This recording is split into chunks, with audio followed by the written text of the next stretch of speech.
অধিক শক্তিশালী কৰাৰ লগতে কৰ্মচাৰী সেৱাক সুৰক্ষিত কৰি আমাৰ চৰকাৰে 2021 চনত 1698খন প্ৰাথমিক বিদ্যালয়ত 3309টা টিউটৰ পদ আৰু 2107খন উচ্চ মাধ্যমিক বিদ্যালয়ত 6586টা টিউটৰ পদ প্ৰাদেশিকৰণ কৰাৰ লগতে সংশ্লিষ্ট প্ৰাদেশিকৰণ আইনৰ অধীনত 2022 চনত 1539খন উচ্চ মাধ্যমিক বিদ্যালয়ত 1539টা চতুৰ্থ বৰ্গৰ কৰ্মচাৰী পদ প্ৰাদেশিকৰণ কৰিছে। শিক্ষকসকলৰ বাবে থকা আমাৰ ট্ৰান্সফাৰ পৰ্টেলৰ জৰিয়তে কাৰো হস্তক্ষেপ অবিহনে 42,813 গৰাকী শিক্ষকে সফলতাৰে নিজৰ পছন্দৰ স্থানলৈ বদলি হৈছে, যাতে শিক্ষকসকলৰ মন মগজু সুস্থিৰ হৈ থাকে আৰু তেওঁলোকে শ্ৰেণীকোঠাত একান্তভাৱে মনোনিৱেশ কৰিব পাৰে। তৃতীয় তথা চতুৰ্থ বৰ্গৰ কৰ্মচাৰীৰ বাবে অনুৰূপ পৰ্টেলৰ জৰিয়তে 9,004 গৰাকী কৰ্মচাৰীয়ে স্বচ্ছভাৱে আকাংক্ষিত বদলি লাভ কৰিছে। অধ্যক্ষ মহোদয়, খেল মহাৰণৰ অভূতপূৰ্ব অংশগ্ৰহণৰ পিছত 6,924 গৰাকী খেলুৱৈয়ে ৰাজ্যিক পৰ্যায়ত ভাগ লৈছিল আৰু 669 গৰাকী সম্ভাৱনাপূৰ্ণ খেলুৱৈক ৰাষ্ট্ৰীয় আৰু আন্তঃৰাষ্ট্ৰীয় প্ৰতিযোগিতাত ভাগ ল'ব পৰাকৈ উন্নত প্ৰশিক্ষণৰ বাবে বাছি লোৱা হৈছিল। আপোন ঘৰ আঁচনিৰ অধীনত এতিয়ালৈকে 47,277 গৰাকী চৰকাৰী কৰ্মচাৰীলৈ আমি 706.5 কোটি টকাৰ উত্তৰ ৰাজসাহায্য প্ৰদান কৰিছো আৰু ইয়াৰ জৰিয়তে কৰ্মচাৰীসকলক 7,374 কোটি টকাৰ গৃহ ঋণ লাভ কৰাত সহায় কৰিছে। আপোন বাহন এই আঁচনিৰ অধীনত 10.76 কোটি টকাৰ সুদ সাহায্য হিচাপে মঞ্জুৰ কৰা হৈছে। ইয়াৰ দ্বাৰা 6,720 গৰাকী চৰকাৰী কৰ্মচাৰী উপকৃত হৈছে।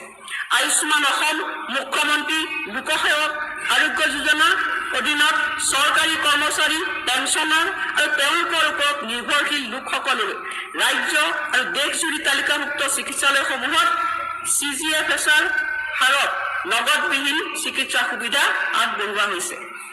ভাৰত চৰকাৰৰ পদক্ষেপৰ লগত সংগতি ৰাখি নিশ্চিত অনুমেয় অৱসৰকালীন সুবিধা প্ৰদান কৰিবলৈ আমি এক ইউনিফাইড পেঞ্চন আঁচনি প্ৰৱৰ্তন কৰাৰ লগতে ৰাজ্য চৰকাৰৰ কৰ্মচাৰীৰ বাবে 8ম দৰমহা আয়োগ গঠন কৰিছো। আমি অংগনবাদী কৰ্মীৰ মাহিলী পাৰিতোষিক 6,500 টকাৰ পৰা 8,000 টকালৈ, অংগনবাদী সহায়িকাৰ পাৰিতোষিক 3,250 টকাৰ পৰা 4,000 টকালৈ, পোষণ ৰান্ধনিৰ পাৰিতোষিক 1,500 টকাৰ পৰা 2,000 টকালৈ বৃদ্ধি কৰিছো। একেদৰে আশা কৰ্মীসকলৰ পাৰিতোষিক 3,000 টকাৰ পৰা 4,000 টকালৈ বৃদ্ধি কৰা হৈছে আৰু আশা ছুপাৰভাইজাৰসকলৰ পাৰিতোষিক 9,000 টকাৰ পৰা 10,500 টকালৈ বৃদ্ধি কৰা হৈছে। ৰাজ্যখনৰ বাহিৰত দুৰ্ভাগ্যজনক পৰিস্থিতিত মৃত্যুবৰণ কৰা অসমৰ লোকৰ নশ্বৰ দেহ সহজে আৰু সন্মানজনকভাৱে কঢ়িয়াই অনাটো সুনিশ্চিত কৰিবলৈ আমি শ্ৰদ্ধাঞ্জলি আঁচনিখন প্ৰৱৰ্তন কৰিছো।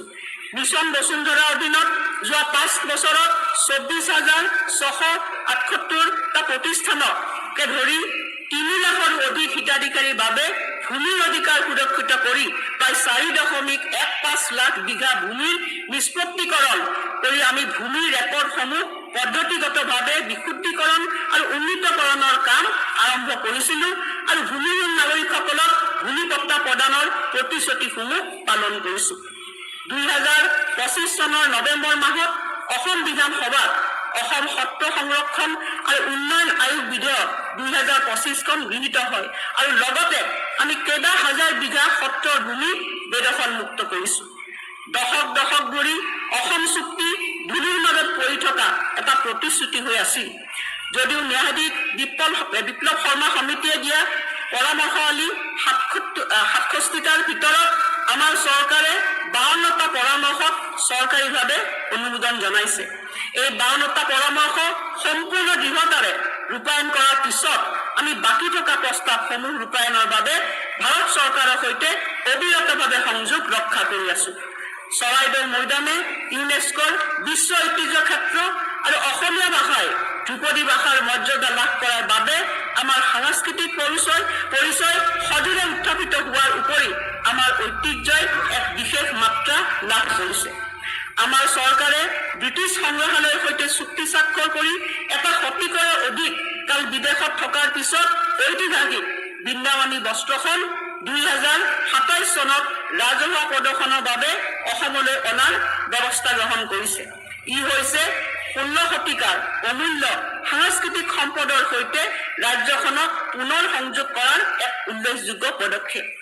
মহোদয়, আমি 162 বিঘা পবিত্ৰ ভূমি পুনৰুদ্ধাৰ কৰাৰ আমাৰ অদম্য ৰাজনৈতিক ইচ্ছা প্ৰদৰ্শন কৰি বটদ্ৰৱা থানক শ্ৰীমন্ত শংকৰদেৱ আবিৰ্ভাৱ ক্ষেত্ৰলৈ ৰূপান্তৰ কৰিছো, যাৰ ফলত ই হৈ পৰিছে বিশ্বমানৰ আধুনিক আৰু সাংস্কৃতিক চিহ্ন। মই মহাপুৰুষ শ্ৰীমন্ত শংকৰদেৱ গুৰুজনাক নতশিৰে প্ৰণিপাত জনাওঁ। তেখেতৰ শাশ্বত শিকনিয়ে আমাক সৰ্বদা পথ প্ৰদৰ্শন কৰি অহাৰ লগতে অনুপ্ৰেৰণা যোগাই আহিছে। কুসুম্বৰ পুত্ৰ শ্ৰী শংকৰ গুৰুৱে ধৰিছিল নামাৰে তান, নামৰ সুৰতে আনন্দত নাচিছিল পবিত্ৰ বৰদোৱাৰ থান।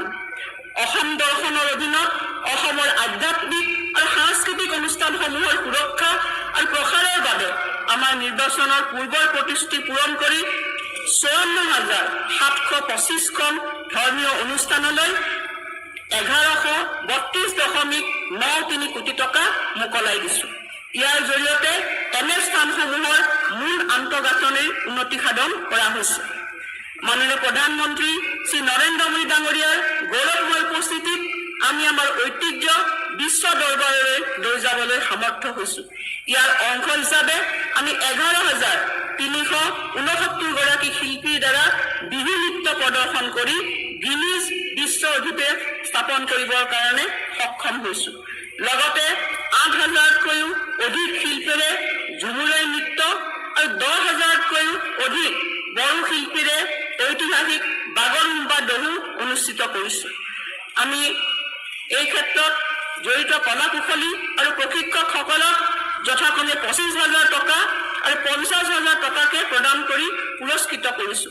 এনেধৰণৰ সম্বৰ্ধনা বাগৰুম্বা দহুৰ কলা কুশলী তথা প্ৰশিক্ষকসকলৰ বাবেও শীঘ্ৰে আয়োজন কৰা হ'ব।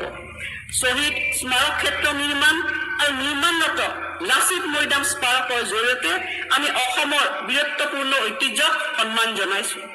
আমাৰ চৰকাৰে কনকলতা বৰুৱাৰ জন্ম শতবাৰ্ষিকী পালনৰ দ্বাৰা শ্বহীদগৰাকীৰ মহান ত্যাগ আৰু বীৰত্বক সন্মান জনোৱাৰ লগতে লাচিত বৰফুকনৰ 400 সংখ্যক জয়ন্তী পালন কৰি শ্ৰদ্ধা নিবেদন কৰিছে।